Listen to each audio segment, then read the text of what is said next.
I have it on good authority, the person who called me this morning, in fact, that Percy has an application in at Briar, and that his application will be accepted.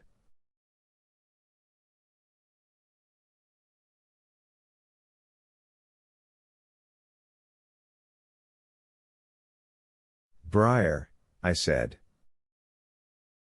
That was Briar Ridge, one of 2 state-run hospitals. What's this kid doing? Touring state facilities? It's an administration job. Better pay, and papers to push instead of hospital beds in the heat of the day.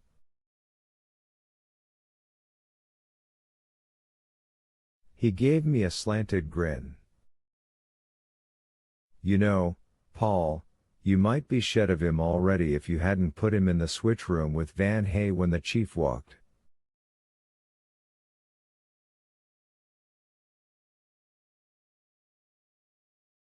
For a moment what he said seemed so peculiar I didn't have a clue what he was getting at.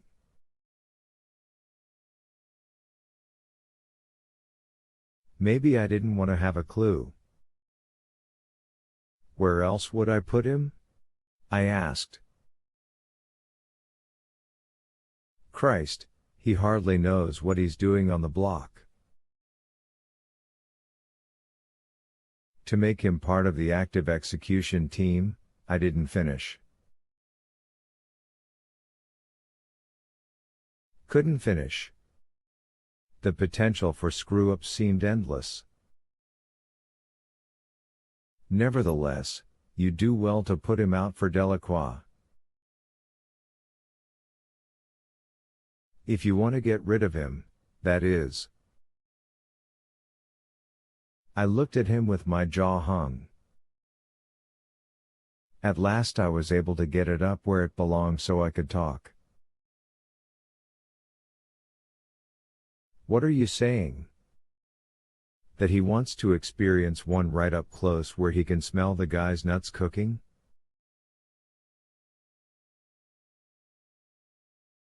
Moore shrugged. His eyes, so soft when he had been speaking about his wife, now looked flinty.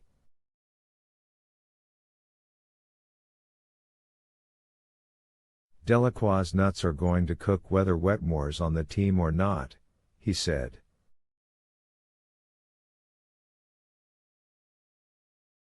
Correct?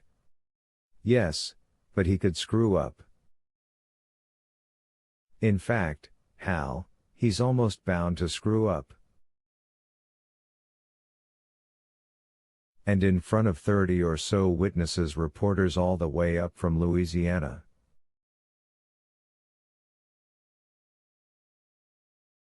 You and Brutus Howell will make sure he doesn't, Moore said. And if he does anyway, it goes on his record, and it'll still be there long after his State House connections are gone.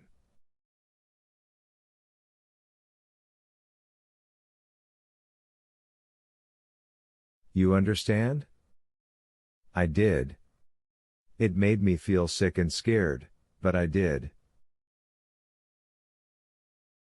He may want to stay for coffee, but if we're lucky, he'll get all he needs from Delacroix.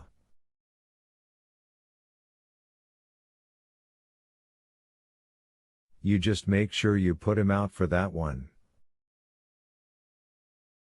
I had planned to stick Percy in the switch room again, then down in the tunnel, riding shotgun on the gurney that would take Delacroix to the meat wagon parked across the road from the prison, but I tossed all those plans back over my shoulder without so much as a second look.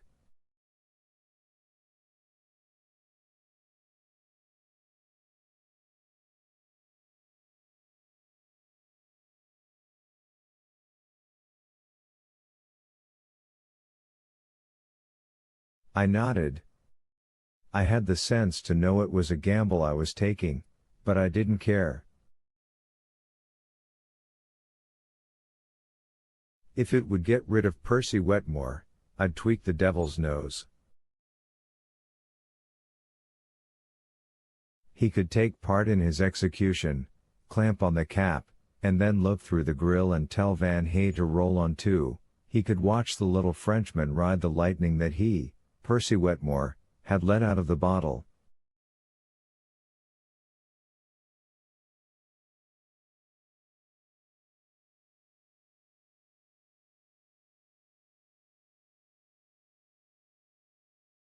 Let him have his nasty little thrill, if that's what state-sanctioned murder was to him.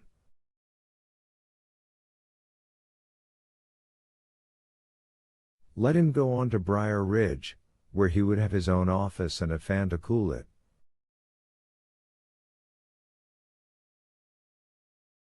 And if his uncle by marriage was voted out of office in the next election and he had to find out what work was like in the tough old sun-baked world where not all the bad guys were locked behind bars and sometimes you got your own head whipped, so much the better.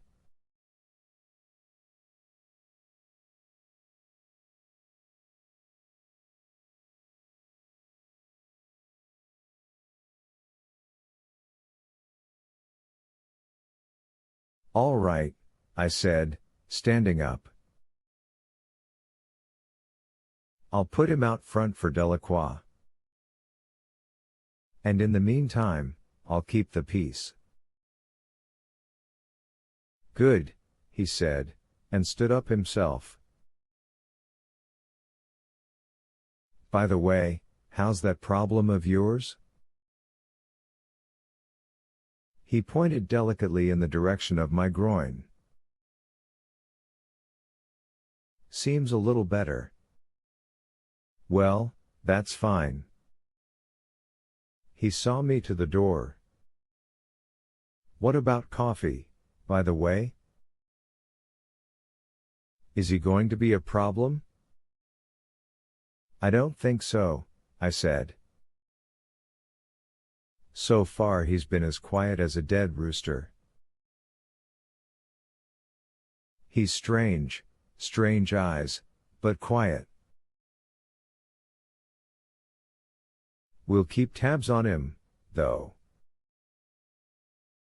Don't worry about that.